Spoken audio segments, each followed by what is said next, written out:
Tidak ada. Satu.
Wa nastaghfiruh wa na'udzu billahi min syururi anfusina wa min sayyiati a'malina may yahdihillahu fala mudhillalah wa may yudlilhu fala hadiyalah.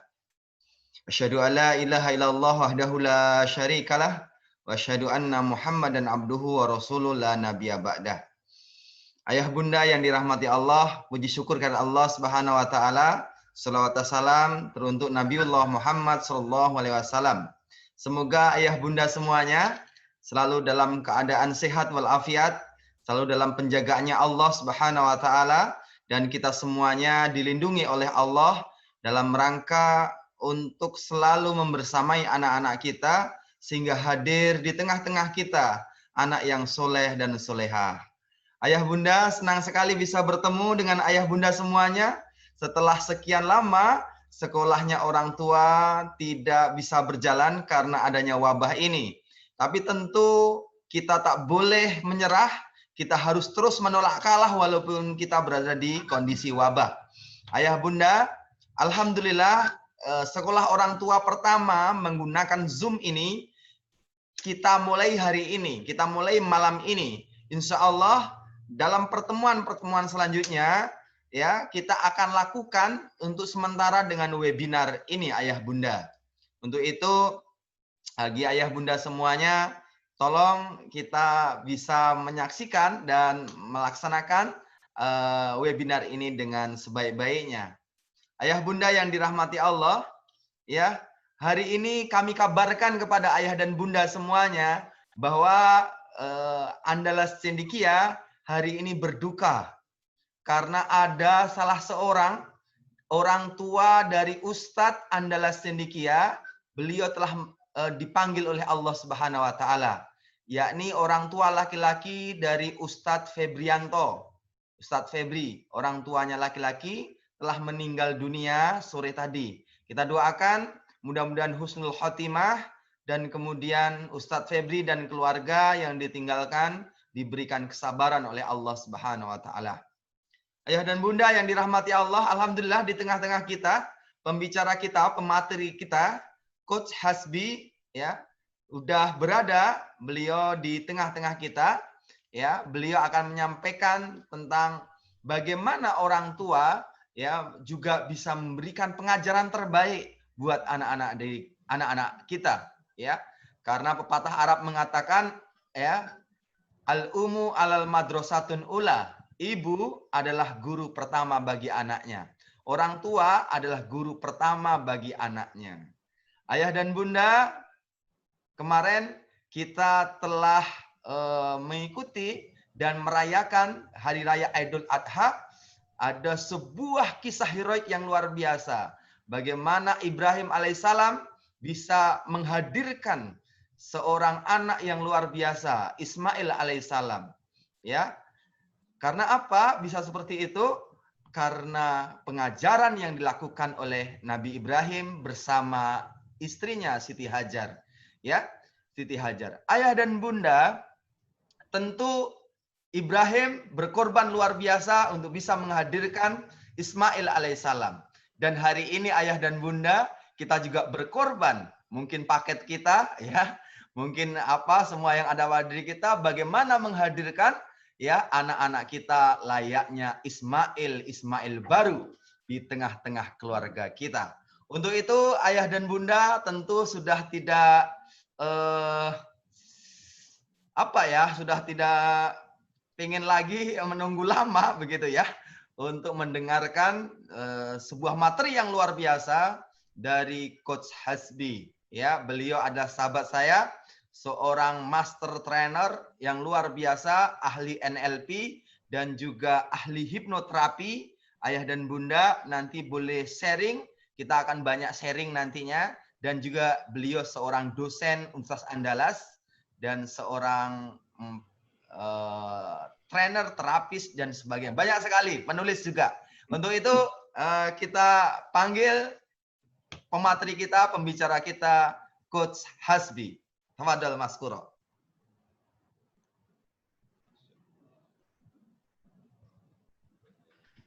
Bismillahirrahmanirrahim. Masuk suaranya? Masuk. Baik. Assalamualaikum warahmatullahi wabarakatuh. Alhamdulillahirrahmanirrahim. Wassalatu wassalamu ala rasulillah. Terima kasih Mas Yusuf yang sudah memperkenalkan kami kepada ayah sekalian.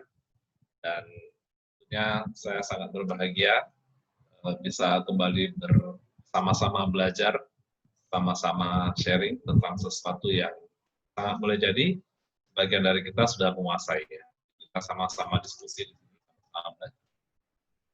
Alhamdulillahirrahmanirrahim. Wassalatu wassalamu ala rasulillah.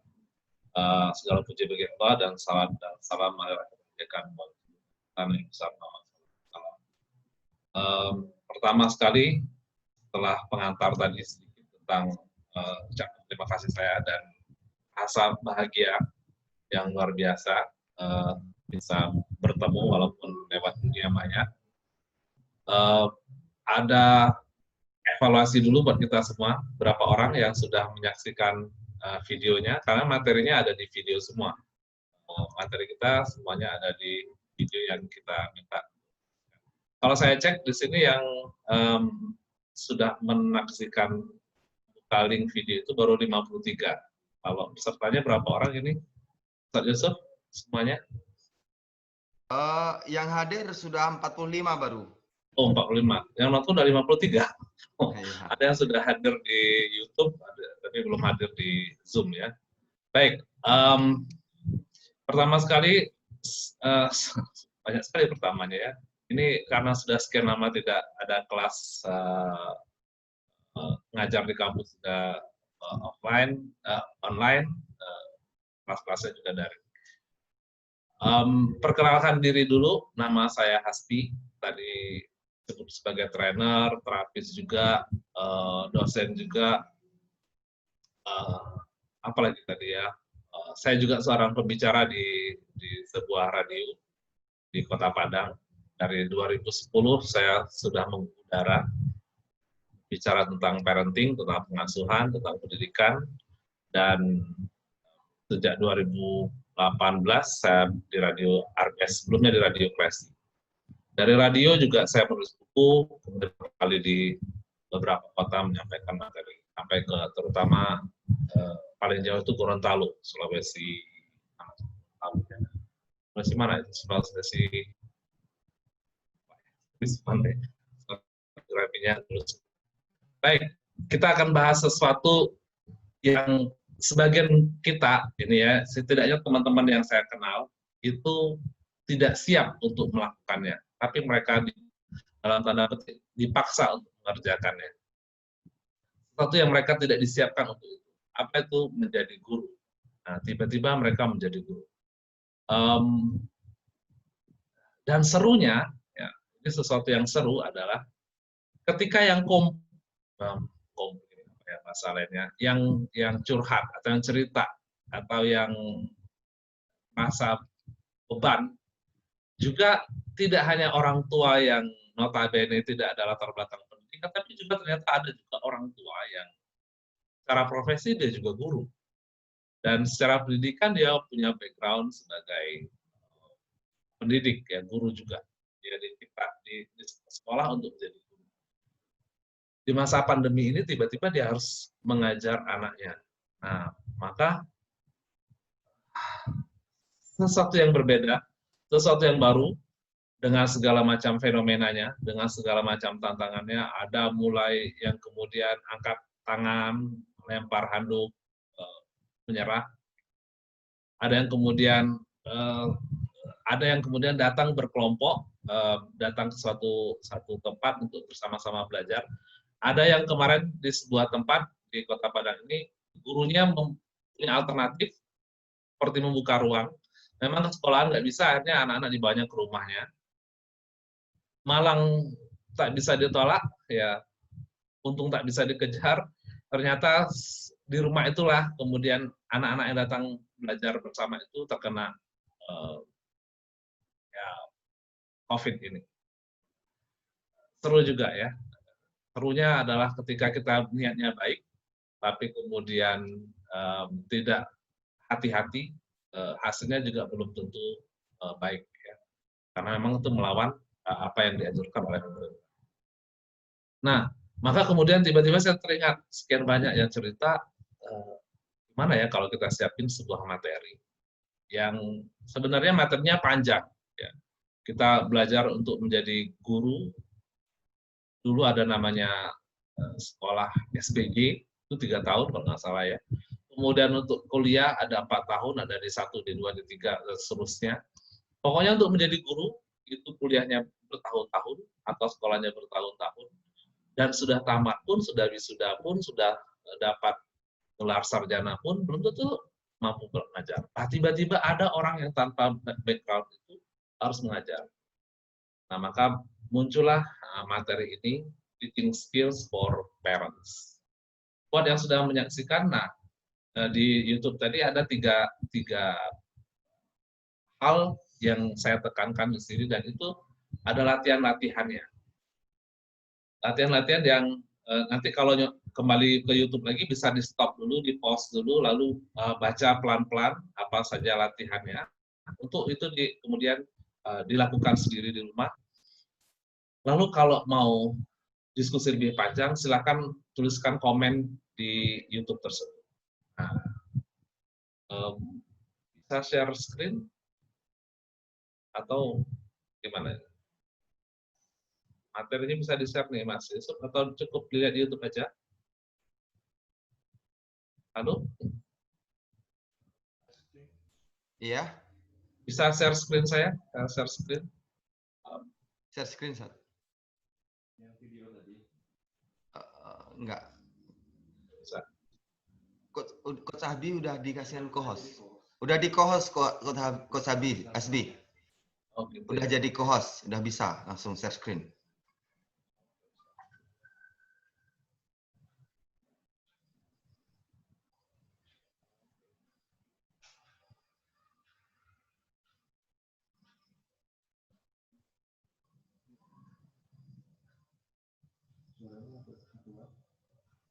Keluar dia. Keluar ya, nggak muncul. Langsung aja beliau share screen. Langsung ke Coach Hasbi aja bisa langsung co-host. Ya. Karena udah jadikan co-host.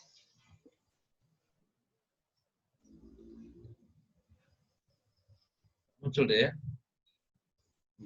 Ya udahlah.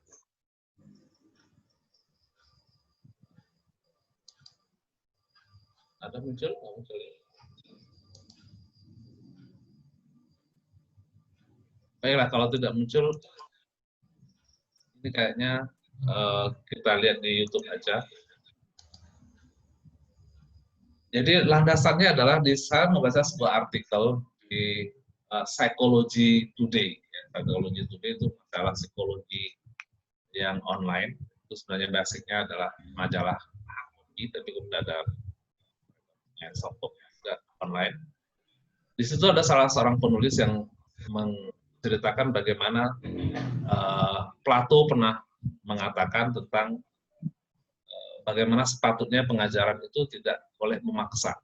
Jadi harus masuk, kalau ingin masuk ke dalam pikiran anak-anak, tidak boleh dilakukan dalam bentuk paksaan. Seseorang yang merdeka tidak boleh diajak, dijadikan budak untuk menerima satu pengetahuan tertentu. Ini landasan kita. Kenapa demikian? Saya kadang jalan-jalan itu sering mendengar, bukan sering ya, beberapa kali mendengar orang tua memaksa anaknya, kemudian ada lagi yang mendatangkan seseorang untuk mengajar anaknya dan anaknya sebenarnya nggak siap tapi mau tidak mau dia harus belajar. Nah ini sudah diingatkan oleh Plato ribuan tahun yang lalu, 2000 tahun yang lalu. Pemaksaan secara ragawi, secara fisik untuk melakukan itu mungkin tidak merusak fisiknya, tetapi ketika pemaksaan itu untuk menerima suatu pembelajaran, maka dia tidak akan bertahan di dalam pikiran. Ini menurut Plato beberapa tahun yang lalu. Lalu kemudian penelitian terbaru juga membuktikan hal demikian ketika anak belajar dengan sesuatu yang dia tidak tertarik, maka pengetahuan tadi mungkin dia terima, tapi kemudian tidak akan bertahan lama. Itu kata penelitian yang di tulisan tersebut. Berikutnya juga perlu diperhatikan bahwasanya ada dua sisi yang berseberangan. Satu sisi ada namanya tekanan, stres dalam belajar. Ada sisi lain rasa ingin tahu, penasaran, curiosity. Nah, ada orang belajar karena di bawah tekanan, mungkin dia bisa berhasil mendapatkan suatu pengetahuan tertentu, tapi kemudian informasi tersebut di mana tempatnya dalam pikiran kita tidak tahu. Artinya tidak permanen, tidak lama akan bertahan. Ada juga yang kemudian karena rasa ingin tahunya, kemudian pengetahuan yang dia peroleh itu mendorong dia untuk kembali mencari lagi, menggali lagi, menemukan yang lebih banyak lagi, dan jadilah dia seorang di sini. Nah, kita cemas, kita khawatir ketika orang tua tidak memiliki dalam tanda petik skill mengajar, akhirnya mereka pakai andal sendiri ya. Pakai cara pemaksaan. Nah, anak dipaksa seperti itu. Maka ada 3 hal yang perlu dilatih, kita latih untuk bisa menjadi seorang. Sebenarnya ada 5, tapi kemudian untuk yang 2 lagi itu bisa dilatih seiring jalan waktu. Artinya sesuatu yang kita harus kuasai, sesuatu yang kita harus ketahui, kemudian kita latih dan kemudian kita pelan-pelan asah terus. Kalau dia sebuah pisau, dia semakin hari semakin tajam, makin ahli kita menggunakan. Yang pertama dan ini yang sangat-sangat basic, ayah bunda yang berbahagia, ini kemudian yang menyebabkan seseorang itu dia guru di sekolahan, tapi ketika di rumah berhadapan dengan anaknya kok nggak bisa sehebat, semumpuni ketika dia berada di kelasnya, ketika berhadapan dengan anaknya misalnya. Jadi yang harus diperbaiki pertama adalah yang harus dikuasai, yang harus dipelajari, yang harus dipertajam buat kita semua adalah mindset kita sebagai guru. Pertanyaannya kemudian saya kan bukan guru, saya kan perawat, saya kan dokter, saya kan petani, saya kan orang kebun, saya kan orang pasar. Gitu kan. Tapi bagaimanapun ayah bunda, kita adalah orang tua dan pada saat kita menjadi orang tua, bagaimanapun seperti Ustaz Yusuf kata tadi, rumah adalah sekolahan pertama. Orang tua adalah guru pertama dan yang menjadi guru utama bagi anak-anak. Jadi kita adalah orang tua dan sekaligus juga guru. Mau tidak mau, siap tidak siap, mampu tidak mampu, kita akan mengajarkan anak dalam bentuk, dalam segala macam bentuknya. Bisa jadi bentuknya adalah mengajarkan anak untuk menjadi baik, atau malah kebalikannya, mengajarkan anak untuk menjadi pribadi yang tanpa sengaja kita ciptakan menjadi pribadi yang tidak baik. Ini yang harus mau tidak mau, siap tidak siap, ada waktu tidak ada waktu, kitalah orang tua lah guru pertama anak, sekolahan pertama bagi anak-anak. Nah, pandemi ini semakin kemudian semacam blessing in disguise ya. Ada keberkahan di balik apa yang terjadi ini. Keberkahannya apa? Kemudian kita kembali kepada fitrah asal kita, kitalah sekolahan tersebut, orang tualah guru tersebut. Nah, maka kalau sudah kondisi situasi sudah mengharuskan kita untuk menjadi guru, kembali memainkan peran kita, maka kenapa nggak sekalian kita belajar? Ya. Istilahnya kita sudah kecebur nih dalam air. Ya, sebenarnya tugas kita adalah berenang, tapi selama ini karena kita delegasikan tugas menggendong anak dalam air tadi kepada orang lain, dan sekarang tidak ada pilihan, kita nyebur dalam air, kita harus menggendong anak, ya sudah belajar aja berenang sekalian. Jadi kita nyebur dalam air, yuk sambil bawa gendong anak kita, sambil kembali buka buku bagaimana cara berenang dengan baik. Nah, kita adalah orang tua dan sekaligus kita adalah guru juga. Ini yang harus ingat. Jadi mindset ini yang harus ada dalam kita adalah guru, kita adalah orang tua dan kita adalah guru. Dan di dalam diri kita, ayah bunda, dalam diri kita ada panggilan, ada dorongan untuk mengajar. Sadar ataupun tidak disadari. Misalnya kita berkebun, ya, sawit misalnya kan. Di kebun sawit, kita akan mengajari seseorang misalnya bagaimana memetik atau memelihara tanaman sawit. Kita karet, kita akan mengajarin seseorang untuk bagaimana menakik ya, dan seterusnya. Ke sawah, kita akan mengajarin seseorang bagaimana cara menanamkah atau menyebar benih dan seterusnya. So, ada fitrah kita, sadar tidak sadar kita itu untuk mengajar. Pertanyaan kemudian, ya semua orang mengajar, ya semua orang melatih orang lain, tapi seberapa efektif kemudian ya melatih tersebut dan berapa maksimal kemudian peran tersebut dimainkannya. Nah, maka kemudian panggilan dari dalam diri kita untuk menjadi guru tersebut, yuk sekarang dengan pandemi ini kita latih lagi, ya, kita pertajam lagi, kita perkuat lagi, kita maksimalkan lagi. Nah, ada satu, lalu pertanyaannya, apa yang harus diperbaiki? Mindsetnya seperti apa? Nah, ini ada logical level dari Robert Hill, dan ini juga menjawab pertanyaan kenapa di sekolah dia bisa jadi guru, di kampus dia jadi dosen, tapi di rumah tidak berdaya untuk menjadi mengajarkan anak-anaknya. Kalau yang sudah melihat di YouTube tadi ada namanya logical level. Karena saya nggak bisa share tadi, share screen, maka bisa dilihat di YouTube saja. Di menit ke berapa ini? Detik ke 53 itu ada tentang logical levelnya Robert Hill. Jadi ada level-level seorang itu perform menunjukkan kemampuannya. Ada di level environment, di level behavior, kelihatan. Itu dua level itu, environment dan behavior, kelihatan yang nampak. Di lingkungan tertentu, dia mampu mengajar. dia bisa melatih orang di lingkungan tertentu. Levelnya apa? Mengajar atau melatih. Di lingkungan tertentu kelihatan dia mengajar, perilakunya mengajar dan melatih, kelihatan di lingkungan tertentu. Tapi kemudian di lingkungan yang berbeda, perilaku tersebut tidak muncul.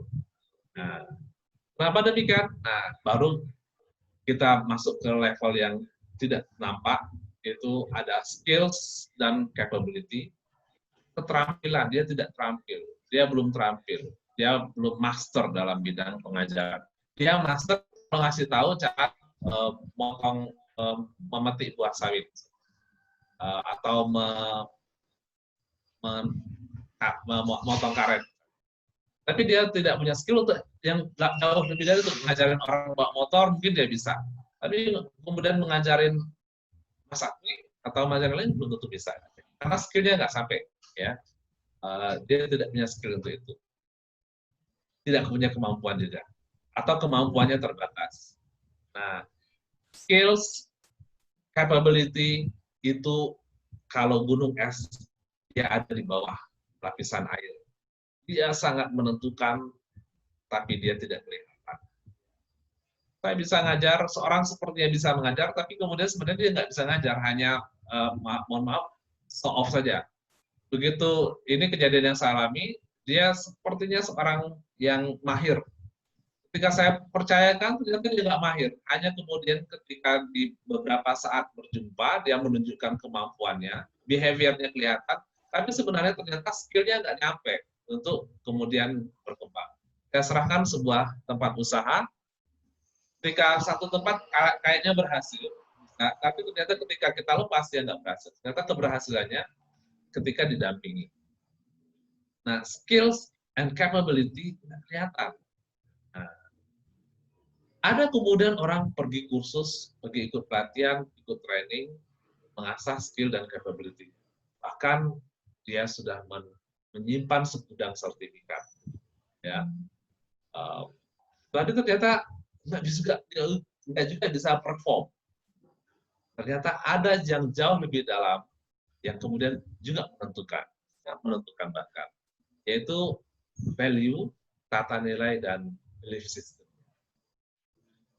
Skillnya sudah ada, dia sudah ikut pelatihan nyetir, dia belajar nyetir, sudah kursus nyetir, sudah dapat SIM, sudah lulus tes segala macam, SIM-nya dia dapatkan dengan memang ikut tes, tapi begitu diminta sama suaminya bawa mobil sendiri ke kantor, nggak sanggup dia. Ternyata kemampuannya tidak dibarengi, tidak diperkuat dengan belief system, tata nilai juga yang ada. Saya kan perempuan, masa sih perempuan? Nah, saya kan ibu-ibu, masa sih ibu-ibu? Atau sesuatu yang dia tidak sadari pernah dia dapatkan dari waktu kecil.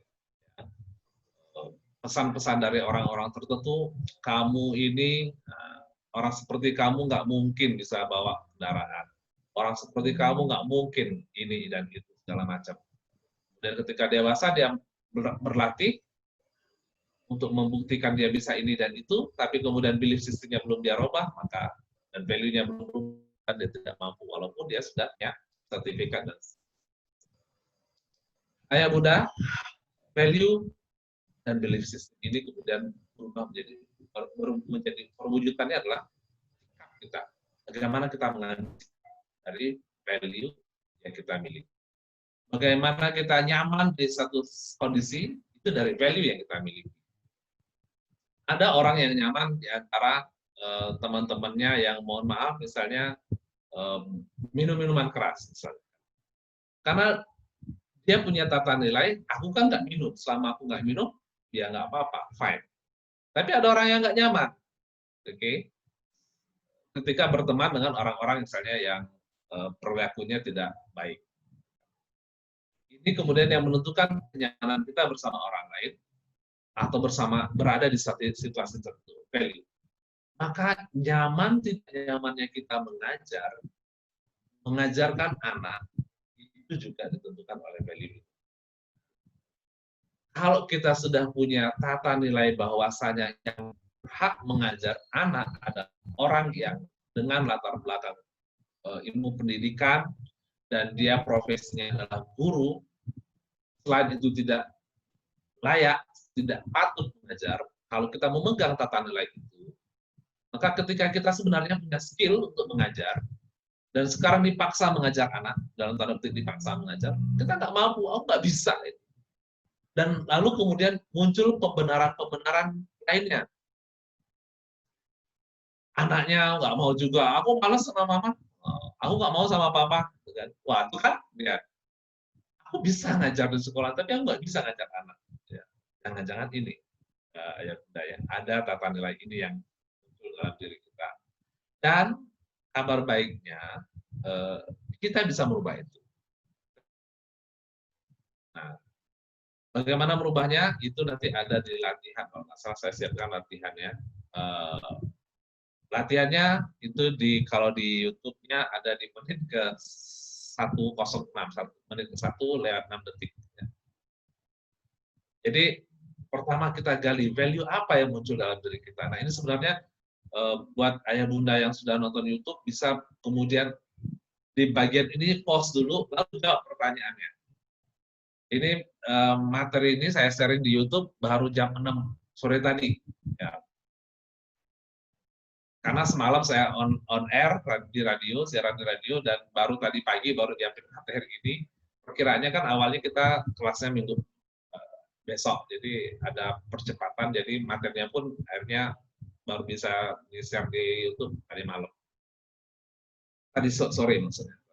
Nah, silakan dibuka nanti di YouTube di menit ke 1:06, menit 1 lewat 6 detik. Ada pertanyaan. Nah, ini sebenarnya pertanyaan ini kalau di kelas offline atau luar jaringan, luring, ini mungkin makan waktu 1 jam sendiri. Nah, 1 jam sendiri. Karena dia akan benar-benar ditanya, kita exercise, latihan, dan benar-benar digali. Menurut ayah bunda, apa sih pentingnya menjadi guru? Apa sih pentingnya mengajar anak? Nah, apa pentingnya? Oke, saya penting mengajar anak supaya apa? Ketika dapat jawaban 1, apa lagi? Ketika ada jawaban apa lagi? Tanya lagi. Sampai kemudian bertemu dengan jawaban yang rasanya nggak ada lagi, benar-benar ini. Nah, silakan dituliskan. Apa sih pentingnya saya menjadi guru? Apa sih pentingnya saya mengajari anak? Apa sih pentingnya? Apa sih pentingnya? Atau pertanyaan kalau mau dikembangkan boleh, apa yang kebaikan apa yang terjadi ketika bisa mengajari anak-anak? Atau dikembangkan lagi, hal yang tidak baik apa, hal buruk apa yang akan terjadi kalau saya tidak mengajari anak? Nah, boleh dikombinasikan pertanyaan. Kalau bingung kenapa, apa pentingnya mengajari anak? Bingung jawabannya, oke. Ganti pertanyaannya. Apa kebaikan yang akan terjadi kalau saya mengajari anak saya? Atau hal buruk apa yang akan terjadi kalau saya tidak mampu mengajari anak saya? Nah, gali terus, tanya terus. Minimal temukan 4 value, 4 tata nilai yang muncul dari pertanyaan. Ini exercise-nya.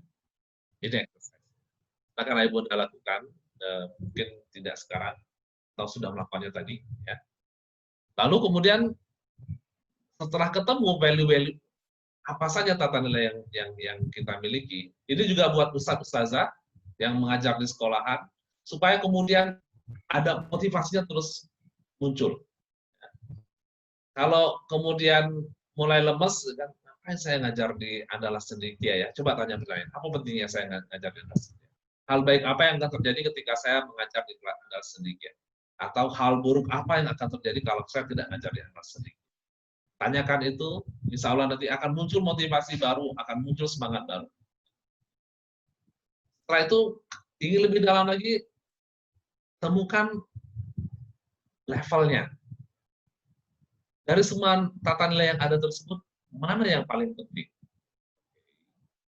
Paling pentingnya apa? Nanti kan tadi tugas pertamanya minimal temukan 4. Nah, minimal ini, kalau bisa ketemu 10, bagus. Ketemu 20, oke, mantap. Dan lebih dari itu juga bagus. kali. Nanti dari sekian banyak itu mana yang paling penting menurut kita? Lalu mana yang paling penting nomor 2? Mana yang paling penting nomor 3? Mana yang paling penting nomor 4? Dari sini nanti akan Ayah Bunda akan bahkan kemudian tiba-tiba yang selama ini kayaknya nggak bisa, nggak mampu, nggak mungkin, kok tiba-tiba jadi mungkin. Tiba-tiba kita menemukan cara baru, ketika tiba-tiba kita menemukan teknik baru, tiba-tiba kita menemukan sumber-sumber baru, tiba-tiba kita mau melakukan sesuatu yang sebelumnya kita berat untuk melakukannya. Ini yang pertama, latihan pertama. Kalau mau boleh dijawab ini, silakan Ayah Bunda. Ada yang mau sharing? Jawab pertanyaan ini dulu.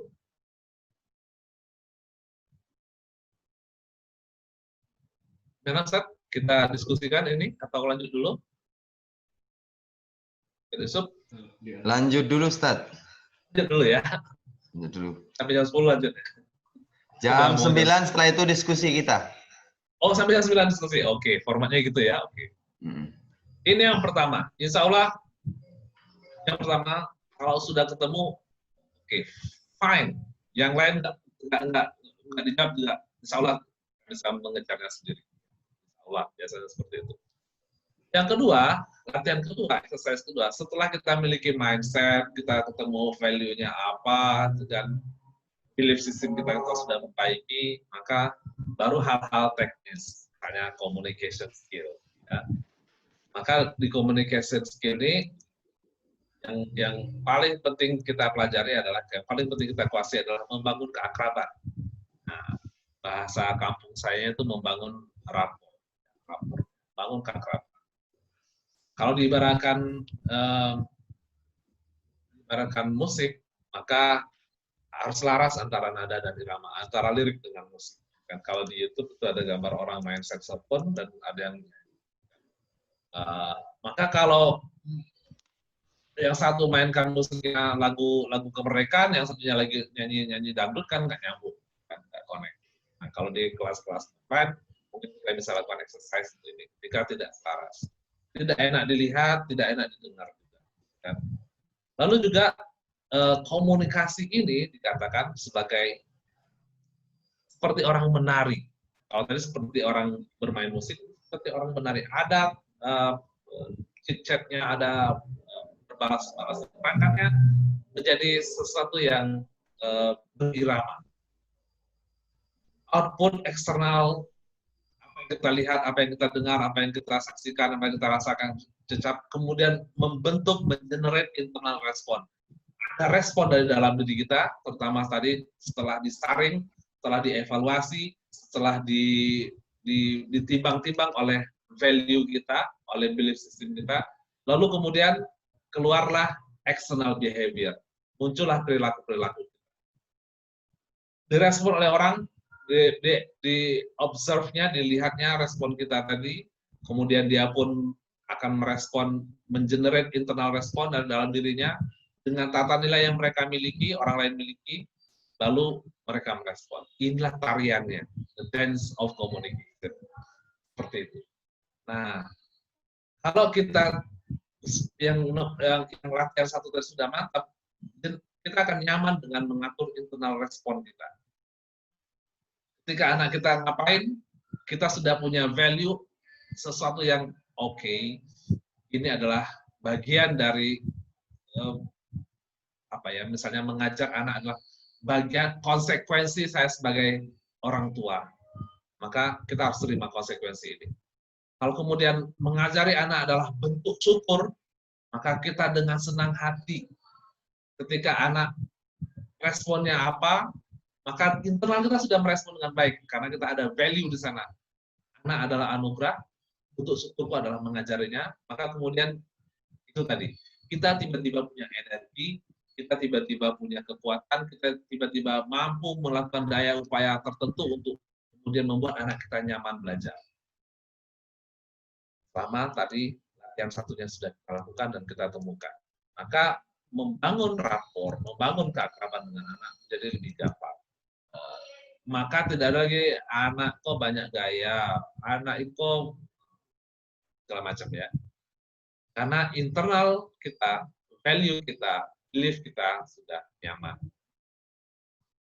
Maka walaupun demikian kita tetap perlu tahu bagaimana cara membangun keakraban dengan anak.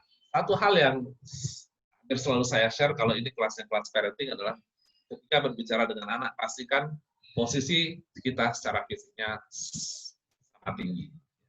Hindari berbicara dengan anak, posisi kita di atas, lebih tinggi dari anak, sepertinya menurut. Yang lebih penting lagi adalah bukan hanya pilihan kata, bukan hanya mimik rupa, tapi terbentuknya hubungan emosional. Boleh jadi seseorang mengatur mimik mukanya seperti bahagia, boleh jadi orang mengatur, memilih kosakatanya, kosakata positifkah namanya, membangunkah namanya, memberdayakan kah namanya, tapi dia lupa untuk mengkonektingkan emosionalnya. Memilih kata penting, mengatur mimik muka perlu, tapi di atas itu semua adalah membangun emosional, jembatan emosi kita dengan anak. Ini yang pertama, bahkan bangun hubungan emosi dulu, baru kita berkata-kata. Nah itu kemudian ada orang, mohon maaf bahasanya tidak teratur, dia katanya tidak bagus-bagus amat, mimik mukanya juga gimana, gitu. Tapi anaknya baik-baik saja. Kenapa? Karena ada terjalin hubungan emosional yang baik. Rapor. Nah, ada latihan di rapor ini, dibangun keakraban ini. Latihannya adalah, sebenarnya latihan ini exercise buat kita, seperti kita nge-gym itu kan latihan. Makin sering kita melakukan latihan ini, seolah akan terbentuk otot-otot tertentu dalam tubuh kita sehingga badan kita menjadi lebih fit. Ketika kita berulang-ulang melakukan latihan ini, seolah kemampuan skill mengajar kita jauh meningkat. Pertama yang dilatih adalah bagaimana kita mengatur mindset kita. Oke. Berhadapan dengan anak, oke, saya mampu menjadi guru sekaligus teman buat anak saya. Saya mampu mengajari anak saya dengan baik dan menjadi teman yang baik. Yang berikutnya, exercise berikutnya, apa sih yang dia rasakan? Sorry to say, ini di luar sana, orang tua lebih mendahulukan maunya dia, pentingnya dia. Kamu nak kalau nggak belajar, nak, apa kata Ustazah? Apa kata Ustazah Nadina? Kamu kalau nggak belajar nanti kamu, oke. Satu hari seorang ibu datang ke saya konsultasi tentang anaknya yang cuma juara 2. Cuma juara 2. Menyedihkan sekali. Dia cuma juara 2. Oke, ini dia. Orang tua kurang berempati. Temukan satu hal yang dapat kita apresiasi. Apa yang bisa diapresiasi dari anak? Dan mohon maaf juga ini yang kalau di kelas luring kita bisa gali ini, betapa seringnya orang tua lebih mudah menemukan hal tidak baik dari anaknya ketimbang apresiasi hal baik apa yang sudah dilakukan oleh anaknya. Sekecil apapun, ayah bunda, ada sesuatu hal yang bisa kita apresiasi dari anak. Apapun itu, ada. Dan itu sudah pasti ada. Bukan saya mengatakan pasti, tapi ini ayat Al-Quran, surat Al-Fajr. Ya. Fa'alhamaha fujuraha wa taqwaha. Memang ada fujur, keburukan dalam diri anak kita. Semua anak, ya, semua anak ada fujurnya. Karena ini ayatnya general ya. Mau anak dia anak orang Islam, non-Muslim, mau dia anak, mohon maaf, anak ustadz, anak ahli maksiat, ada fujur, ada. Dan juga ada takwanya. Nah, sekarang tugas kita, exercise kita adalah bagaimana menemukan sebanyak mungkin takwa pada anak kita. Apresiasi itu. Apa yang bisa kita apresiasi? Lalu, yang berikutnya, gali informasi tentang apa yang terjadi terhadap hal-hal yang dia sukai, baik hewan peliharaannya, boneka kesayangannya, ada ikannya di akuarium, ada ayamnya di kandang, ada ikannya di kolamnya, dan seterusnya, atau bonekanya, atau mainannya, atau puzzle dan seterusnya, buku-buku cerita, buku gambar, lukisan-lukisan yang dia buat dan seterusnya. Cari untuk kemudian ini menjadi poin masuk kita, ya, untuk membangun keakraban dengan anak. Ya.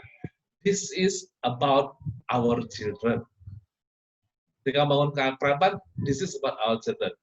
Tapi kalau ketika yang pertama tadi, mindset tadi, this is about us. Nah, yang kedua ini, this is about our children. Ya. Ini tentang anak kita, ini tentang peserta didik kita. Lalu kemudian tulus dan lepaskan dari label-label tertentu. Wah, saya ini kan guru, saya ini kan dosen, saya ini kan kepala sekolah, saya ini kan ketua yayasan, saya ini kan, mohon maaf, saya ini kan tentara, ada punya klien, seorang aparat, saya ini kan ke seterusnya, pejabat di mana, lepaskan itu, lepaskan. Lalu jadilah pribadi yang terbuka. Nah, dari asumsi ini berlatih meninggalkan, melepaskan asumsi. Iya dasar si ada ini, nah itu asumsi. Asumsi. Betapa sering kita terkecoh oleh asumsi ini. Dan betapa sering juga asumsi inilah yang kemudian membentuk perilaku anak. Padahal dia nggak begitu, tapi karena asumsi kita jadi begitu.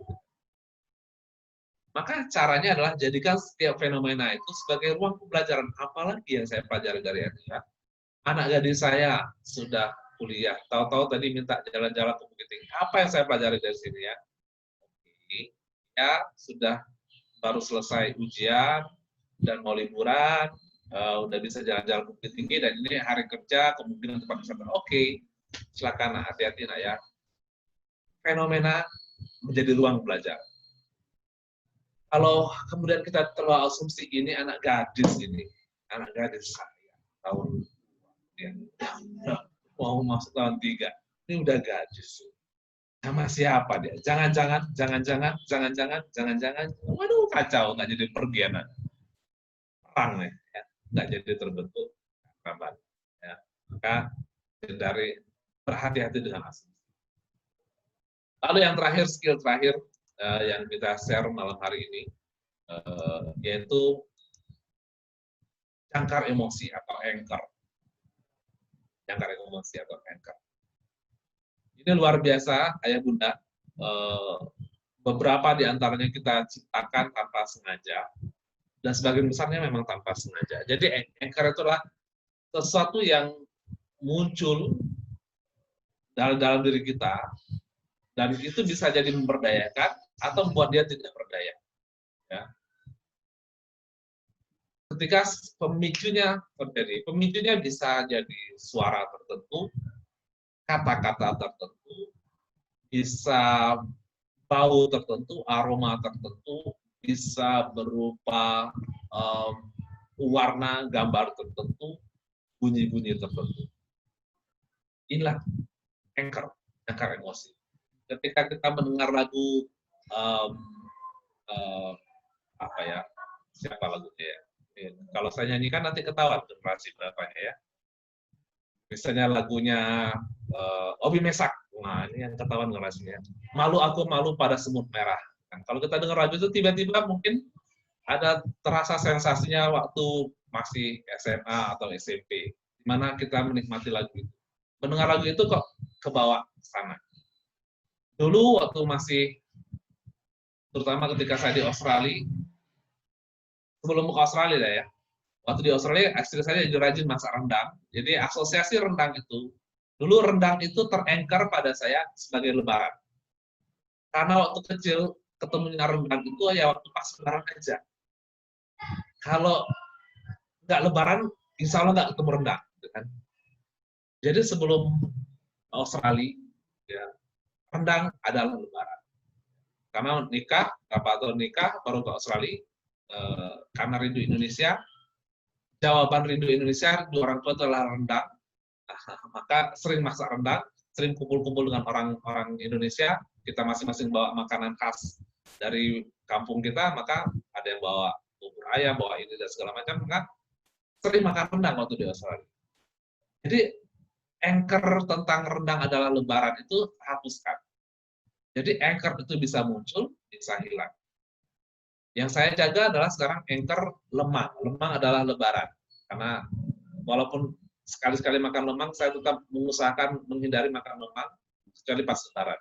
Supaya menjaga jangkar emosinya, lemang adalah lebaran. Nah, apa hubungannya dengan kita sebagai orang tua dan sekaligus guru buat anak? Jangan-jangan kita meng-anchor sesuatu atau ter-anchor sesuatu dengan anak kita.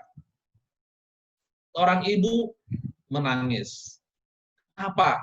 Saya selalu memarahi anak saya, anak gadis saya.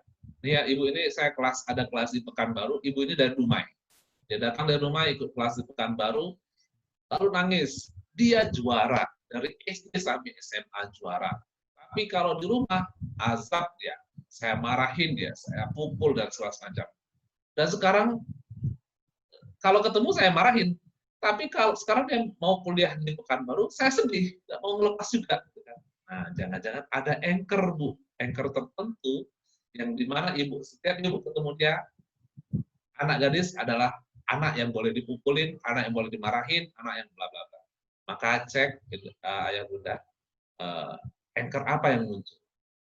Nah, sekarang supaya anchor yang muncul adalah yang baik, ada latihannya. Ini sebenarnya juga minimal 1 jam exercise ya, di latihan ketiga anchoring.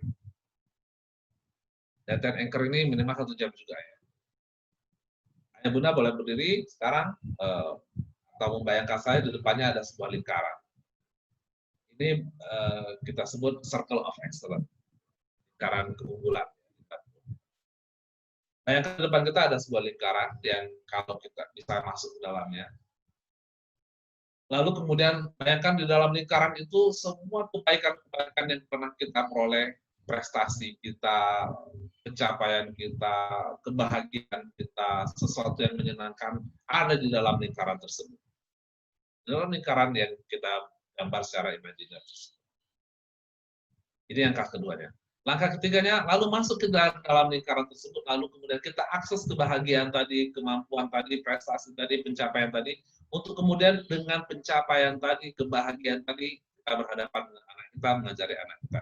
Maka setiap kita ketemu anak, setiap kita berbicara dengan anak, setiap mengajari anak, bawa rasa bahagia ini, sensasi ini, pencapaian ini, kebahagiaan ini, rasa senang ini, rasa gembira ini. Maka inilah 3 latihan malam hari ini, yang tiga-tiganya adalah basic, sangat dasar. Lalu kemudian kalau mau dilanjutkan baru nanti pola-pola berbahasa. Dan itu menjadi lebih gampang. Lalu kemudian nanti baru kita belajar tentang mata pelajaran tertentu. Itu jadi jauh lebih gampang. Ketika kita sudah melakukan 3 latihan ini, ketika kita sudah menguasai 3 latihan ini. Mungkin itu ayah bunda yang dapat saya share. Terima kasih sudah mendengarkan dan menyaksikan. Dan juga yang silakan nanti tetap materinya ada di YouTube, sambil buka YouTube. Kalau mau ada pertanyaan juga silakan bisa di grup WA ataupun di grup YouTube, di kolom komen yang ada di YouTube. Mungkin itu Ustaz yang bisa saya hadirkan. Mudah-mudahan ini jadi awal buat kita diskusi. Saya cek dulu berapa yang sudah nonton. Oke, sudah 79. Baik, Coach Hasbi, syukran jazakallah. Terima kasih yang luar biasa kepada Coach Hasbi yang telah memaparkan materinya pada kali ini, bagaimana kita menjadi orang tua yang sekaligus bisa menjadi guru, bisa mengajar kebaikan kepada anak-anak kita. Ayah bunda, subhanallah ya materinya. Saya mencoba merangkumnya. Salah satunya bahwa yang harus kita punyai sebagai orang tua adalah harus punya mindset yang bahwa kita semua ini adalah guru. Ya, mentang-mentang kita profesinya tentara, mentang-mentang sebagai seorang dokter dan sebagainya, kita adalah guru bagi anak-anak kita. Bahkan kita adalah guru pertama bagi anak-anak kita. Untuk itu, skill mengajar, keterampilan mengajar harus kita punyai, ya, harus kita punyai. Ayah bunda harus mempunyai ini, ya, tadi disampaikan oleh Coach Hasbi. Salah satunya adalah tentang bagaimana kita harus punya nilai, ya, value, Nilai dalam diri kita, bagaimana value seorang guru yang kalau kita mencoba membuat ya kepanjangan daripada guru seperti yang disampaikan oleh para pendahulu-pendahulu kita, guru adalah layak digugu dan ditiru. Bagaimana kita menjadi orang tua juga layak digugu dan ditiru. Itulah value, itulah nilai begitu yang harusnya hadir pada diri kita sebagai seorang tua. Yang selanjutnya ya yang saya catat yang sempat saya rekam sedikit, yaitu bagaimana kita harus punya komunikasi skill komunikasi, punya keterampilan bagaimana kita berkomunikasi, begitu ayah bunda. Salah satunya di sana yang terpenting sebagai seorang guru, sebagai seorang komunikator kita yang mengkomunikasikan kepada anak-anak kita, yaitu bagaimana kita harus membangun raport positif, membangun keakraban kepada anak-anak kita. Jangan sampai kita hanya menyuruh-nyuruh anak kita, tapi kita belum akrab sama anak kita. Kita hanya nyuruh ini, nyuruh itu, tapi nggak akrab gitu, nggak merasa nyaman anak kita gitu. Jadi nggak sinkron apa yang disuruh dengan diri kita dengan anak kita. Yang selanjutnya adalah menanamkan jangkar emosi. Jangan sampai jangkar emosinya negatif gitu, sehingga membuat negatif terus anak-anak kita. Berikan anchor ya, jangkar emosi yang positif ya, jangkar emosi yang positif. Dan tadi harusnya hadir pada diri kita ya dalam proses komunikasi skill itu. Mungkin ayah bunda ada yang bertanya, ini di masa wabah gitu ya, sebagai orang tua tentu banyak masalah gitu untuk membersamai anak-anak kita, dan ini adalah tempatnya kita mungkin curhat karena sekolahnya orang tua, kebetulan ada pakarnya ayah bunda, mungkin bisa saling menyampaikan. Selanjutnya silahkan tunjuk tangan saja yang mau bertanya, nanti saya akan hidupkan mic-nya, ya, nanti kita akan hidupkan mic-nya, kemudian ayah bunda bisa bertanya. Silakan angkat tangan saja, atau memang di kolom chat mau disampaikan di sana juga nggak apa-apa ayah bunda. Ada yang angkat tangan? Masya Allah, ini banyak sekali ya. Alhamdulillah. Ada Bunda Afif, ya, ada Bunda Khairi Alzadi Yofri, ada, subhanallah, ini luar biasa ini. Walaupun sekolah orang tua perdana, tapi subhanallah, ayah bunda punya antusias yang luar biasa, walaupun pertemuan lewat Zoom ini. Silakan ayah bunda, ada yang bertanya lewat chat juga nggak apa-apa, angkat tangan juga nggak boleh. Nanti kita akan hidupkan mic-nya. Ayah bunda. Ada yang angkat tangan?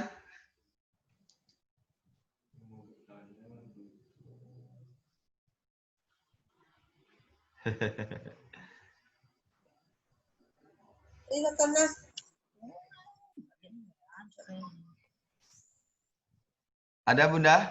Silakan angkat tangannya. Olah balik kamera. Apa tuh, San?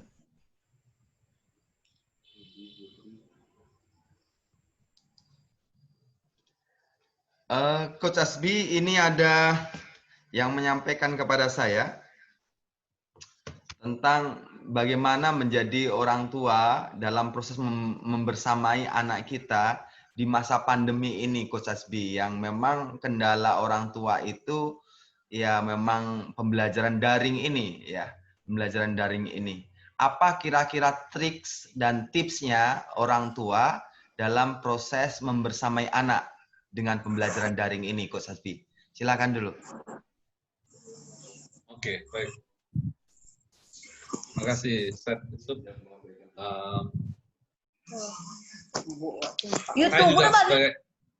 Saya juga orang tua dan anak saya ada 4. dan masing-masing dengan selisih usianya dan aktivitasnya yang beda-beda. Yang terjadi kemudian pertama, sebelum pandemi, itu kakak yang paling tua dengan yang paling kecil itu sepertinya ada gap jauh sekali. Sepertinya. Karena yang tua urusannya kampus dan seterusnya. Yang kecil sekolahnya SD dan itu tidak menarik dulunya. Semuanya berjalan seperti apa ya, masing-masing.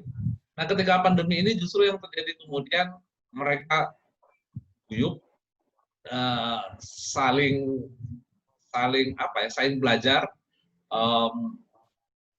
saling menggodain, saling ganggu dalam artian positifnya. Si kakak bukan mengganggu dalam arti apa ya, ngusilin tapi asik gitu loh. Jadi mereka jadi asik bersama. Ini yang sebenarnya sesuatu yang sekali lagi blessing in disguise ya. Keberkahan di antara kesulitan yang sedang terjadi, kalau boleh kita katakan kesulitan saat ini. Jadi justru terjadi kemudian itu yang pertama. Nah, buat ayah bunda, pastikan temukan momen ini. Bagaimana kemudian kalau anaknya lebih dari satu ya. Kalau anaknya cuma satu ya matiin aja. Kalau lebih dari satu, mungkin selama ini kita akan menemukan jaringan apa ya, sambungan-sambungan emosi dengan antar mereka, memperkuat itu yang pertama ya, yang paling. Ketika kaitan sambungan-sambungan emosi lebih kuat, insya Allah kita jadi lebih nyaman. Beberapa tugas kita bisa delegasikan kepada anak kita yang lain. Misalnya membangunkan adiknya, ketika pagi. Bisa, Kak, bangun adik. Nah, ada sensasi berbeda ketika yang mau nih kakaknya. Kak, adik belum gosok gigi. Biasa tugas saya ngetik si yang kecil gosok gigi. Tapi kalau kakak yang minta gosok gigi, lebih cepat, lebih patuh, karena ada beda, sensasinya beda. Maka kita belajar kemudian menjadi, ini kalau pengalaman pribadi, menjadi sebuah keluarga yang lebih utuh lagi. Ya. Ada peran-peran tertentu yang kita bisa latih, dan ini mungkin kemudian yang membuat orang-orang tua dulu juga menjadi orang tua yang baik, karena dia dilatih oleh orang tua masih sebelumnya. Sementara sekarang kita, ya generasi di bawah kita bukan belajar menjadi orang tuanya dari mana nggak tahu, gitu kan? Karena ayah bundanya sibuk mengejar karirnya kah, membesarkan usahanya kah, lalu kemudian untuk mengurus urusan anak belajar menjadi seorang pribadi manusia dengan segala macam tantangannya itu kurang memiliki kesempatan. Pandemi menjadi ruang buat kita memperluas kemungkinan anak kita belajar hal-hal lain yang selama ini kurang menjadi perhatian. Kemudian yang kedua yang perlu diperhatikan juga, itu yang pertama, blessing in disguise. Yang kedua yang perlu diperhatikan juga, kemudian bagaimana kita tidak melulu fokus kepada apa yang ada di sekolah. Sangat boleh jadi apa sekolah itu penting, tapi ada hal-hal lain yang kita pelajari dengan anak, eksplorasi apa yang ada di sekitar kita. Dan ini kemungkinan di luar pandemi tidak terjadi. Pagi dia berangkat sekolah, siang atau sore pulang dari sekolah, hanya beberapa saat di rumah, hanya berapa jarak saja dia akan eksplorasi. Nah sekarang di masa pandemi ini kita memiliki ruang lebih luas, waktu yang lebih panjang untuk mengeksplorasi lebih banyak, ya. Terutama buat kita yang memiliki ruang untuk eksplorasi tersebut. Saya misalnya di belakang rumah itu ada tanah kosong yang cukup luas. Kita memilih nangkapin belalang dengan segala macam tipenya. Dan kita kasih nama masing-masing. Kalau ini belalang panjang, ini belalang tombak, entah ya benar atau enggak. Ya pokoknya, ini kayak padi, ini belalang padi, warnanya coklat kayak padi. Ini belalang tombak karena ada panjangnya. Ini belalang, dan seterusnya kita kasih nama masing-masing. Eksplorasi, ternyata belalang itu macam-macam. Ya. Dan dia melihat sendiri dan kita belajar bersama di sana. Dan seru, ya kan? Ketika dia dengan ini kok ini kayak begini dan seterusnya, dan dia belajar langsung dari alam dan kita juga membangun hubungan yang lebih. Nah, tugas kita memang mencari mengeksplor ini, ya. Karena sangat boleh jadi apa yang didapatkan dari buku itu imajinasinya tidak keluar ketika mereka belum memiliki gambaran benda sebenarnya. Dia memiliki gambaran kucing dengan harimau kan sama besar, tapi ketika di dunia sebenarnya dia akan tahu kucing itu ukurannya segini, harimau itu ukurannya segini. Kalau di kertas ukurannya sama besar, bahkan misalnya harimau lebih kecil daripada kucing gambarnya. Maka ketika dia keluar, dia akan melihat belalang, ada ukurannya yang besar, ada ukurannya yang kecil, ada yang panjang, ada yang segala macam bentuknya, warnanya hijau, ada warnanya coklat, ada warnanya macam-macam. Ini ruang buat kita. Dan yang seterusnya yang lebih penting adalah kita jadi tahu betapa hari ke hari kita itu tidak lebih daripada antara azan dan iqamah. Menunggu azan dan menunggu iqamah. Hari demi hari kita. Setidaknya ini yang kami rasakan. Oke, zuhur. Tetap yuk, asar. Oke. Jadi zuhur ke asar, asar ke maghrib, maghrib ke isya. Karena kita semua membersamai di rumah, ada pesan di sana. Hidup ini tidak lebih dari antara azan dan iqamah. Azan dan iqamah. Azan dan iqamah. Lalu kemudian ini juga ruang buat kita memperbaiki hafalan kita dan bacaan. Setidaknya kami alami ketika dulu mindset kami masih kurang tepat tentang sekolahan. Kami merasa ketika anak dimasukkan di sekolah Islam, tugas kami sebagai orang tua selesai. Ternyata kemudian banyak hal di luar bayangan kita. Bacaannya, hafalannya, ternyata ya dia cuma bayar lapeh makan saja. Nah, inilah beberapa hal ayah bunda yang bisa kita setidaknya 3 atau 4 hal tadi yang di luar hal-hal lain yang standar. Ya. Mungkin itu Ustaz, kalau juga kemudian karena kita terutama di masa PSBB kemarin kita tidak bisa kemana-mana, itu juga ada hikmah tertentu juga buat kita bagaimana stay at home. Ada pembelajaran tersendiri buat anak-anak dan ada pengalaman tertentu yang mudah-mudahan menjadi kenangan buat mereka. Nah, kemarin saya ketika on air di radio, saya sampaikan juga bagaimana kemudian peristiwa Idul Adha itu bukan hanya lockdown, tapi Ibunda Hajar dan Ismail, anaknya Ismail, itu bukan hanya lockdown, tapi benar-benar lock semuanya. Ditinggalkan di padang yang tidak ada kehidupan di sana, boleh dikatakan demikian. Tapi ada sesuatu yang membuat dia tetap bertahan, yaitu keimanan. Nah, pandemi ini kalau tidak membuat iman kita semakin kuat, itu ya rugi sekali. Rugi sekali. Ya. Baik. Dan ya, itu Ustaz. Baik, Coach Hasbi, yang terima kasih jazakallah. Ya, ini sudah ada beberapa yang masuk masalahnya, Coach Hasbi. Intinya bahwa Coach Hasbi menyampaikan tadi, menjawab daripada tips dan triksnya bagaimana mendampingi anak di masa pandemi ini di rumah. Salah satunya adalah menciptakan kegembiraan dalam pembelajaran, gitu ya intinya.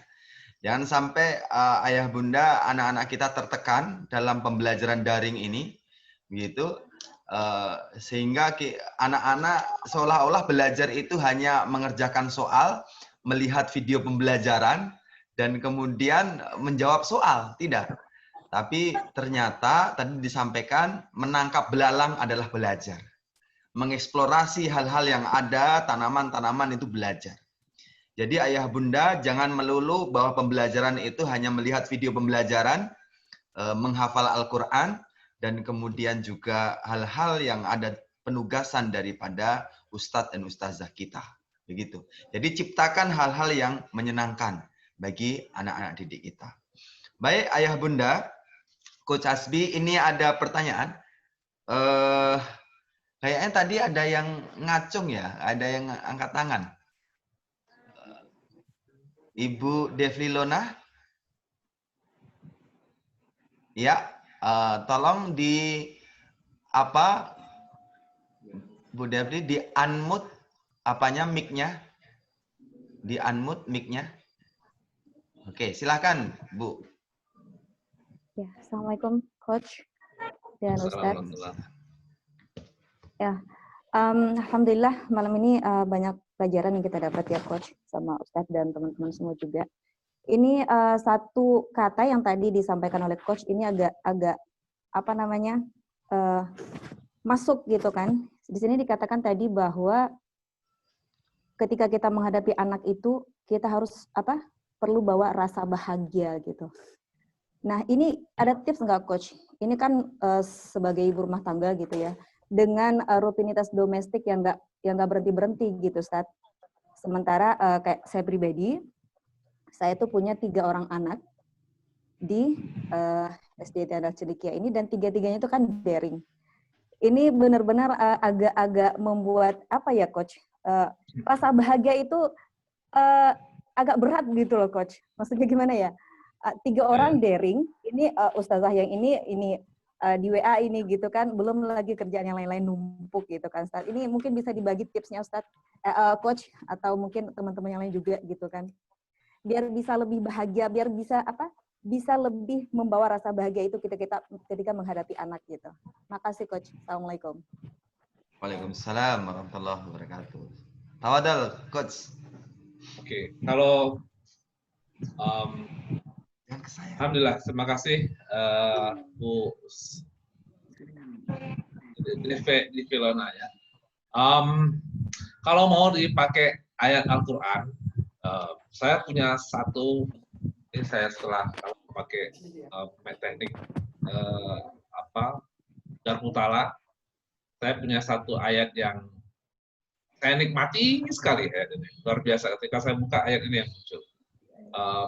Ada di surat Al-Kahfi ayat ke-46 kalau nggak salah. Al-Kahfi ayat 46. Kalau mendadaknya agak lupa ayatnya ya. Ini Al-Kahfi 46 yang intinya ada amalan yang lebih abadi kan. Kayak merekolnya kalau mendadaknya agak apa ya. Pokoknya Al-Kahfi ayat 46 itu pesannya apa ya, ada yang hafal Ustaz? Al-Kahfi 46. Al-Kahfi 46. Apa ya Ustaz? Udah pokoknya itulah ya. Nah, saya mencoba merecall ya, nggak kejar. Intinya anak-anak dan harta dan anak-anak itu kemudian ada yang lebih abadi, yaitu amal kebaikan, itu zikir. Maka ayah bunda, apapun kondisinya, apapun yang terjadi, mau kita sedang bahagia, mau kita sedang sedih, mau kita sedang dapat rezeki yang banyak, atau rezeki kita sedang tertahan, ada sesuatu yang abadi, ya, yaitu zikir, amal abadi. Ya. Nah, insya Allah ini kemudian yang ketika kita melakukan amal abadi ini, kebahagiaan itu muncul, kegembiraan itu datang. Kan? Dan serunya nanti tiba-tiba ada keajaiban-keajaiban yang muncul. Artinya apa? Kalau di ayat itu yang saya pahami ini, ketika kita fokus pada anak, anak itu nggak abadi. Karena ini Allah yang mengatakan. Silahkan buka lagi deh, jadi penasaran Al-Kahfi ayat 46. Ada nih. Awalnya aja, kalau dapat awalnya salah. Harta dan anak-anak adalah perhiasan apa? Ya, harta dan anak. Amal lazi. Adalah pokoknya itu. Nah, maka yakinlah ketika kita melakukan kejar yang abadi, yang fana ini, yang sementara ini selesai urusannya. Dan inilah peristiwa kurban itu. Ya. Maka ayah bunda, memang kesannya saya ngomong doang, tapi yakinlah saya anak saya 4 orang. Oh saya ayah akan enggak, tetap saya ada di rumah berhadapan dengan mereka juga. Yang besar ini perilakunya, yang bujang ini gayanya, yang tengah-tengah lain pula tantangannya, yang paling kecil belum lagi, kan?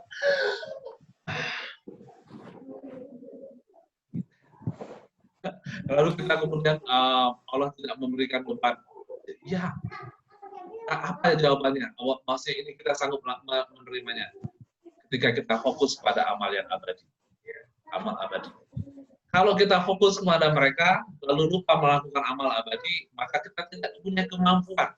Yakinlah kita tidak punya kemampuan untuk mengurus anak-anak kita. Saya nggak punya kemampuan. Mungkin saya punya ilmunya, mungkin saya punya pengalaman orang konsultasi, tapi tidak punya kemampuan 4 orang.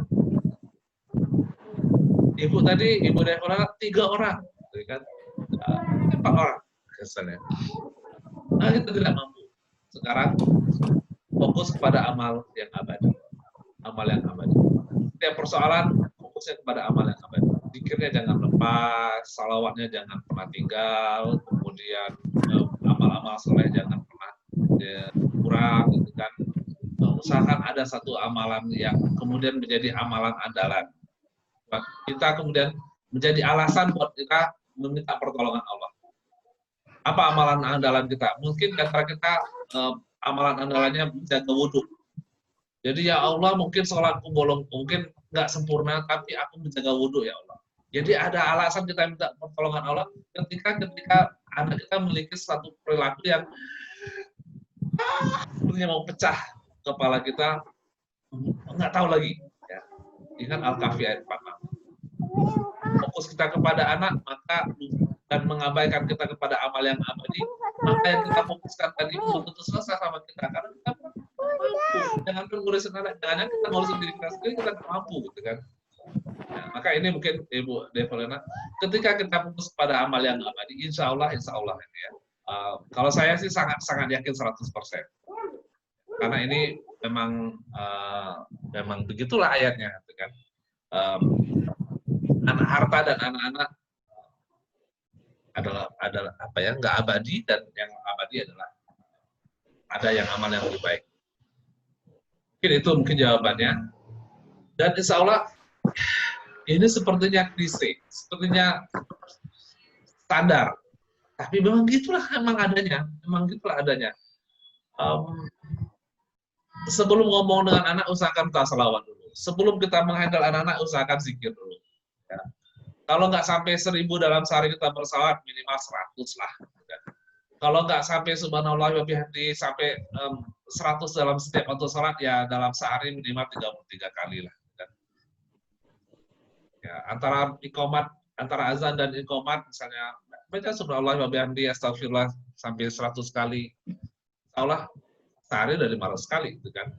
Kalau ditambah dengan waktu tertentu, maka insyaallah yang fana tadi selesai. Kebahagiaan itu muncul, kegembiraan itu muncul.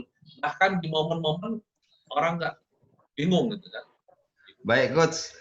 Gitu ya. Mungkin dibatasi karena ada yang sudah tunjuk tangan. Ya, siap. Intinya insya Allah Bu Devolana bahwa dalam membersamai anak, bagaimana melibatkan Allah dalam setiap pembelajarannya membersamainya, supaya kita tetap bahagia insya Allah. Selanjutnya Ibu Yeni Mar, ini juga udah angkat tangan. Silahkan dihidupkan, Bunda. Ya, silakan. Silakan Bunda. Terima kasih. Assalamualaikum, terima kasih waktunya. Ustadz sekaligus sama Coach Hasbi. Ini mungkin masih nyambung sama Ibu Devolana tadi. Bagaimana kita membagi waktu? Mungkin karena kita bekerja, pulangnya juga sudah jam 4 sore. Untuk SMP kita mungkin bisa kasih di lewat telepon, Kak, ini tugasnya, tolong dimulai. Tapi bagi yang untuk SD, kita butuh waktu untuk mendampinginya, kayaknya hafalan atau apanya.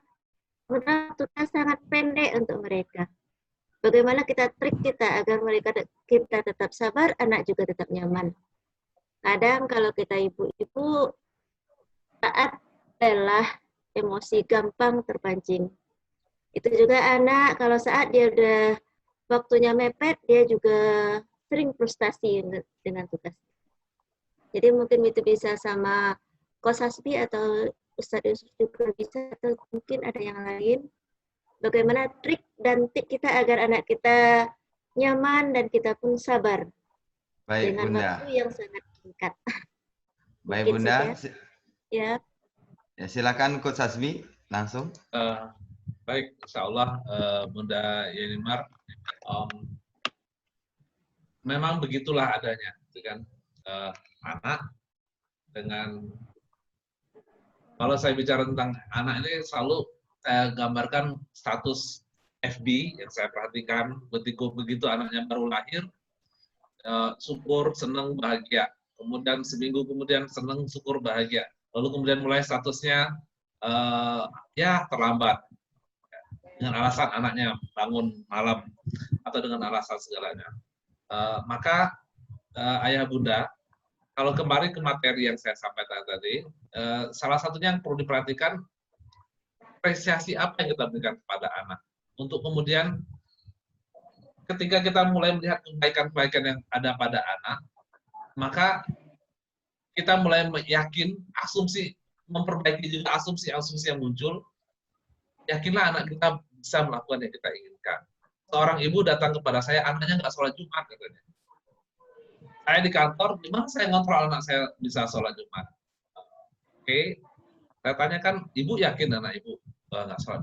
Ya gimana lagi, dia pulangnya jam sekian, rumah saya di sini, gimana dia mau sholat Jumat? Nah, jangan-jangan anak ibu tidak sholat Jumat karena ibu mengasumsikan anak ibu tidak sholat Jumat. Coba sekarang kalau ibu lepaskan asumsi itu, lalu fokus doakan, ya Allah, jadikan anakku rajin ibadah sholatnya, terjaga sholatnya. Fokus ke sana saja. Jadi mintanya ke Allah itu jelas. Ya Allah, ini doanya Nabi Ibrahim. Allahumma rabbana ij'alni muqimas sholati wa min dzurriyyatina. Rabbana wa taqabbal du'a. Ini doanya Nabi Ibrahim.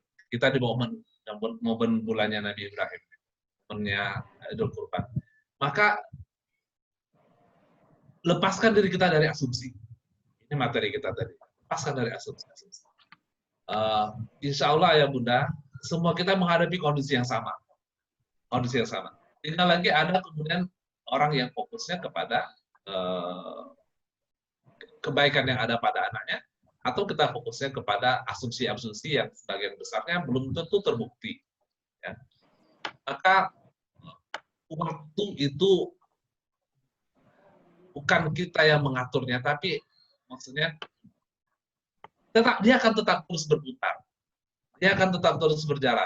Nggak bisa kita ngaturnya. Yang bisa kita atur adalah bagaimana kita mengisinya. Ya. Waktu tidak bisa atur, bahwasanya sehari itu 24 jam nggak bisa kita atur panjang pedanya. Maka 24 jam akan tetap. Nah, yang bisa kita atur bagaimana mengisinya. Nah, mengisinya itu kemudian yang perlu kita latih dan dulu kita biasakan kepada anak-anak kita. Ya Bunda, kita nanti akan berhadapan dengan perubahan-perubahan di level-level usia tertentu. Ya. Sekarang mereka bisa mengisi waktu mereka dengan kebaikan. Ketika datang sesuatu yang baru, ketika datang pengetahuan yang baru, ketika datang suatu alat yang baru, belum tentu dia bisa mengisi. Maka yang bisa kita lakukan adalah, pertama, lepaskan diri kita dari asumsi. Ketika sesuatu yang baru yang datang, ini jangan-jangan beko. Nah, beko-bekonya itu kita ganti dengan doa-doa kita. Oke, saya belikan HP, ya Allah, dengan HP ini jadikan dia. Ya Allah, saya belikan kendaraan saya, dengan kendaraan ini jadikan anakku. Ya Allah, saya amanahkan ini, maka dengan ini. Nah, maka setiap perubahan yang terjadi, setiap ada sesuatu yang baru yang datang kepada kita doakan kebaikan, lepaskan diri kita dari asumsi. Walaupun boleh jadi yang kita lihat di kiri kita, yang kita dengar dari kanan kita, yang kita lihat di depan kita, membuktikan asumsi kita benar. Tapi tidak ada jaminan hal yang sama terjadi kepada anak kita. Nah, Asumsi kan sudah ada bukti nih, ini bukan asumsi lagi, sudah ada buktinya. Tapi juga ada kemungkinan lain yang bisa terjadi. Maka sekarang tugas kita, Bismillah, kembali ke ayat tadi, al-malu wal banuna zinatul hayatid dunya. Itu ayatnya ya. Baru ngeklik ya, al-malu wal banuna zinatul hayatid dunya. Wal baqiyatus sholihatu khairun. Maka ya ada yang jauh lebih baik dari itu semua. Yang lebih kekal. Zikir. Nah, ajarkan juga anak kita untuk banyak zikir. Ajarkan anak kita berbanyak salawat. Mungkin ini tipsnya, Bu ya, ayah bunda ya. Mungkin tidak ngeklik, tapi ketika kita coba ini, ya kita tidak tahu. Kita tidak bisa mengatur siapa yang datang kepada kita, apa yang akan terjadi kepada kita. Maka ketika kita isi waktu kita, yang mengatur masa, yang mengatur waktu ini akan mengatur siapa yang datang kepada kita. Nah, apa yang akan terjadi? Itu. Baik, Coach. Jazakallah. Saya tidak mengulang kembali, Bunda, karena waktu. Dan banyak juga pertanyaan lewat WA dan juga ada beberapa di chat. Dari Bu Siska Erliani, ini lewat WA, Coach. Perlukah guru melakukan kunjungan ke rumah-rumah anak didik secara berkala, Ustadz? Atau Coach, untuk melakukan peninjauan keterlaksanaan. Home visit, Coach, intinya. Karena beliau selain jadi ibu rumah tangga juga sebagai seorang kepala sekolah. Silahkan, Coach. Harus jawab nih. Iya, silakan. Tapi ini kan kebijakan masing-masing sekolah. Karena ada positifnya, ada juga yang harus diwaspadai juga. Positifnya mungkin karena ada perhatian di sana dan ada rasa koneksi hubungan emosionalnya lebih kuat lagi ketimbang hanya dicek lewat daring ya. Tapi juga perlu diperhatikan, dipastikan kita sama-sama menjaga protokol COVID ini. Itu saya dapat info di grup alumni Australia. Sekarang di Melbourne malah sudah gelombang kedua. Nah di kita ini gelombang satunya belum selesai, gelombang kedua udah mau datang nih kayaknya, gitu kan? Kemungkinan besarnya nggak tahu lah kita ya. Maka yang bisa kita lakukan sekarang adalah tetap apapun yang kita lakukan jaga protokol. Maka kebijakan home visit itu kebijakan masing-masing lembaga sekolah dengan segala macam konsekuensi, dengan segala macam tujuan, ya tujuannya apa, targetnya apa, dan segala macam. Dan tapi tetap harus jaga protokol. Walaupun kita merasa saya kan baik-baik saya, ini kan banyak yang merasa ini kan. Ya, teman saya itu kan merasa juga dia merasa baik-baik saja. Udah ngisi khotbah di mana-mana, udah main futsal juga. Taunya kan. Jadi Ibu ya, maka sangat boleh jadi bagus karena memang terbangun emosional. Ya, tapi kemudian kalau ada ya kemungkinan lain yang tidak yang memperburuk situasi, harusnya kita bisa bekerja lebih lama atau terbatasi oleh karena kita harus misalnya isolasi dan segala macam, maka mungkin ini situasional dan kondisi lapangan yang menjawabnya. Nah, kalau saya sih pertimbangannya tetap segala macam kemungkinan. Baik. Oke, intinya berarti boleh dan positif, tapi tetap menjaga protokoler kesehatan begitu ya, Coach ya. Ya. Oke. Ayah Bunda, waktu sudah menunjukkan jam 21.34 menit. Ya, tentu ini sudah melewati daripada jadwal yang sudah kita tentukan. Tapi alhamdulillah ini antusias para ayah dan bunda luar biasa. Senang sekali ayah dan bunda. Silakan ayah bunda yang mau foto dulu, mau share dan sebagainya disilahkan. Ya, ayah dan bunda, kita insya Allah ya, Andalas Cendekia akan tetap melakukan sekolahnya orang tua lewat Zoom ini ya, lewat Zoom ini, via Zoom ini. Dan kita udah ada beberapa jadwal seperti tanggal 7 besok, 7 Agustus, Ayah dan Bunda. Jadwal kita juga sekolahnya orang tua dengan jadikan rumahmu rumah penghafal Al-Quran. Ini yang mengisi adalah Ustazah Eva Yuliana, alhamdulillah pembina boarding SMP IT Andalas Cendekia, yang dia juga hafizoh 30 juz. Ayah dan Bunda. Alhamdulillah. Tapi sebelum itu, Ayah dan Bunda, kita minta closing statement dulu dari Coach Hasbi untuk menutup acara kita ini. Tafadhol. Baik. Closing statement saya ada di YouTube, ada di YouTube lagi. Apa ya? Yang paling penting dari materi malam hari ini, kalau dari sisi materi, mindset kita ya, kita perbaiki lagi mindset kita, temukan value-nya. Dan kalau pribadi, value terbesarnya itu adalah anak adalah apapun yang kita lakukan kepada anak adalah wujud.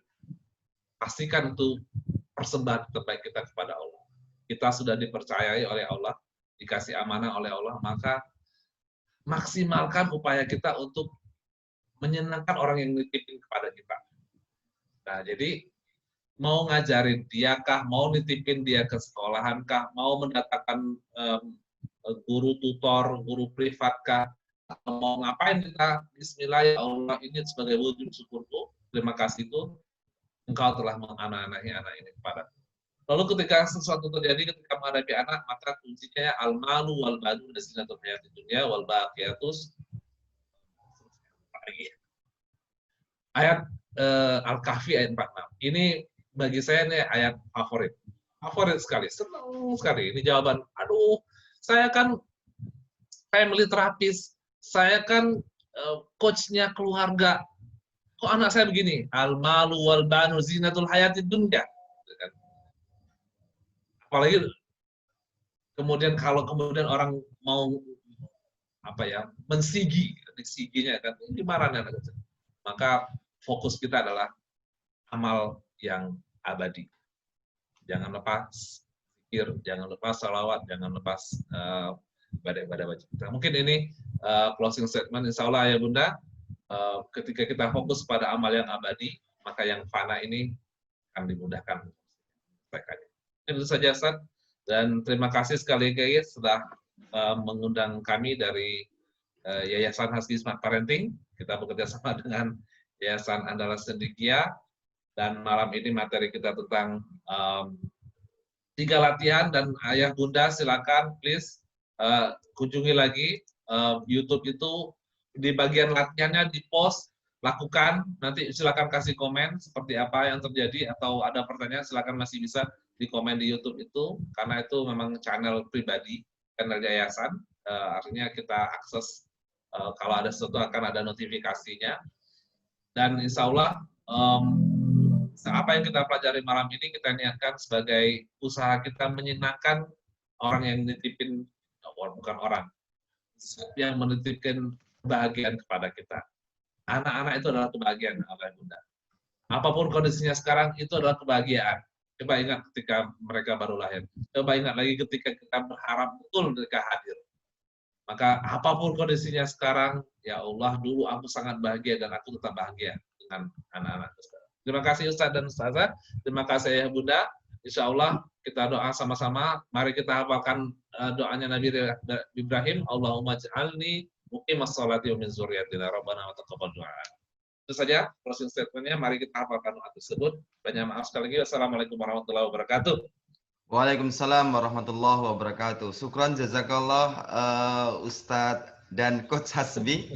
Ya, subhanallah, kita telah menyelesaikan sebuah kinerja yang luar biasa, insya Allah. Mudah-mudahan Allah ridho, mudah-mudahan Allah memberkahi acara kita ini, Ayah Bunda, karena sesungguhnya kita ingin memberikan yang terbaik buat anak-anak kita.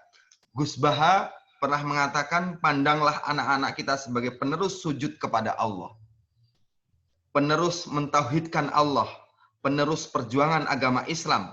Jika demikian, berapapun biaya yang kita keluarkan untuk anak pada hakikatnya kita sedang membiayai agama Allah ini.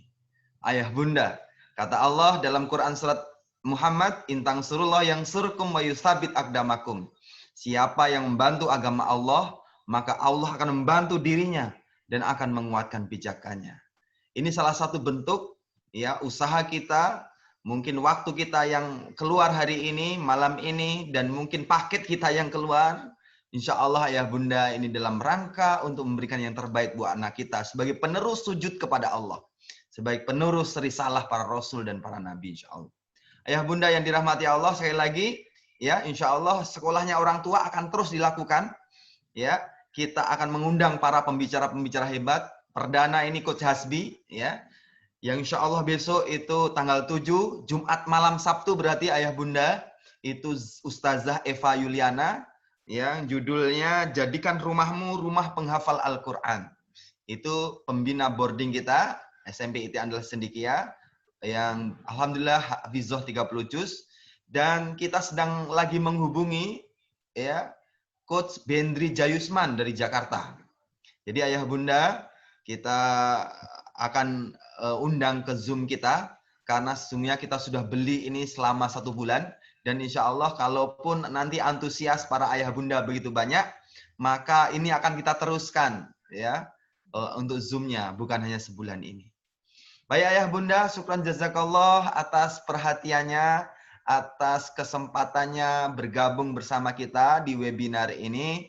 Mudah-mudahan ayah dan bunda selalu diberikan kemudahan, kesabaran dalam membersamai, menemani anak-anak kita, dan nanti hadir di tengah-tengah kita, di rumah kita, anak-anak unggul berkarakter Al-Quran. Anak-anak yang layak menjadi pemimpin berkarakter Al-Quran. Layaknya Ismail baru di tengah-tengah kita. Saya sebagai moderator, mohon maaf atas segala kekurangannya, mohon maaf atas segala khilafahnya. Demi Allah, yang benar itu datangnya dari Allah, yang salah dari kami. Untuk itu saya mohon ampun kepada Allah dan mohon maaf kepada kita semuanya. Wabillahi taufiq wal hidayah. Wassalamualaikum warahmatullahi wabarakatuh. Salam buat anak-anak kita, ayah bunda.